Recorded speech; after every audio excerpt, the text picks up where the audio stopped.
¿Dónde están los originales de la Sagrada Escritura? No tenemos originales.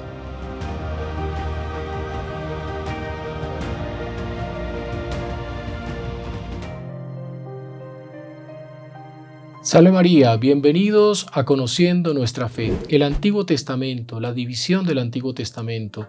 El Antiguo Testamento que tiene el Pentateuco, los libros históricos, los libros sapienciales, los libros proféticos, todos conducidos ¿hacia dónde? Hacia la plenitud de la revelación, es decir, es el anuncio profético de la venida del Hijo de Dios a redimir a los hombres. Es la historia justamente de la salvación. Pero, ¿cómo fue escrito el Antiguo Testamento? ¿Cómo fue vertido, como se dice en la ciencia bíblica, sobre el documento que perduró para la historia? ¿Dónde están los originales del Antiguo Testamento? ¿Dónde están los originales de la Sagrada Escritura? No tenemos originales. Tenemos documentos posteriores y hasta muy posteriores a el momento de la escritura sagrada de esta historia del Antiguo Testamento. Pero eso es normal en todas las civilizaciones antiguas. Vamos a encontrar que no hay los originales de Platón, por ejemplo. Vamos a encontrar que no están los originales en el mundo clásico romano, por ejemplo, de Virgilio. No se encuentran originales, sino testigos, es decir, manuscritos a los cuales se le llama testigos del texto, muchos siglos posteriores a las enseñanzas de estos personajes. Platón, siglo IV, siglo V antes de Cristo. Platón, encontramos los primeros y más antiguos de sus manuscritos en el siglo XI, es decir, en la Edad Media después de Cristo. Mediaron 14, 15 siglos para encontrar el documento más antiguo de Platón.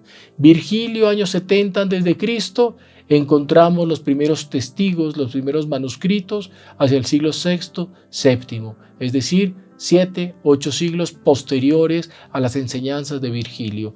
Eran civilizaciones que tenían la costumbre de la mnemotecnia, es decir, de la transmisión por memoria de los escritos.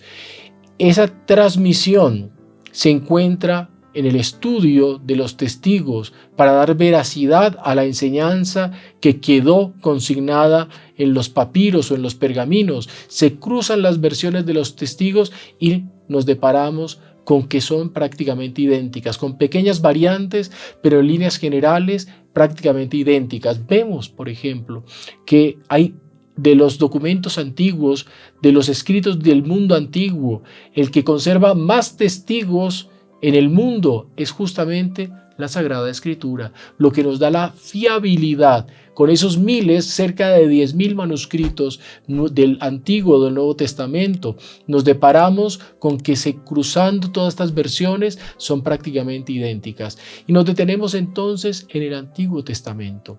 El Antiguo Testamento que va conduciendo directamente a ese descubrir gradual de la revelación de Dios, de los patriarcas, de la alianza con el pueblo, de los profetas que conducen a los pueblos, que conducen al pueblo elegido y anuncian la llegada del Mesías y corrigen los vicios de los pueblos, de los libros sapienciales que poéticamente nos dan la revelación del esperado de las naciones, de aquella nueva buena que viene para el futuro, y aquel desvendar ya hacia el final de los libros del Antiguo Testamento, en el libro de la sabiduría, sapiencia, muy cercano ya a 200 años del nacimiento del Mesías, donde ya en ese libro de la sabiduría se refiere a la sabiduría como una persona, o sea, ya no es solamente algo genérico, es algo que se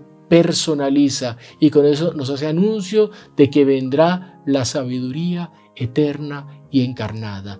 Está allí esas prefiguras del Mesías que encontramos a lo largo del Antiguo Testamento en los profetas, un Isaías, un Jeremías, ambos martirizados por decir las verdades al pueblo decadente de su tiempo.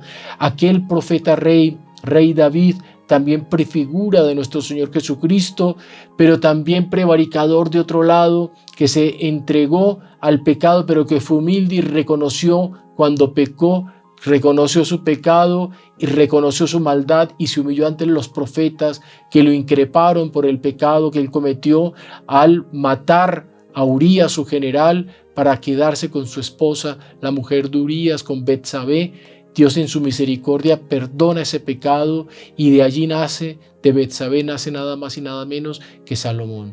Es un pequeño resumen al respecto del Antiguo Testamento que continuará en nuestro siguiente programa. Salve María.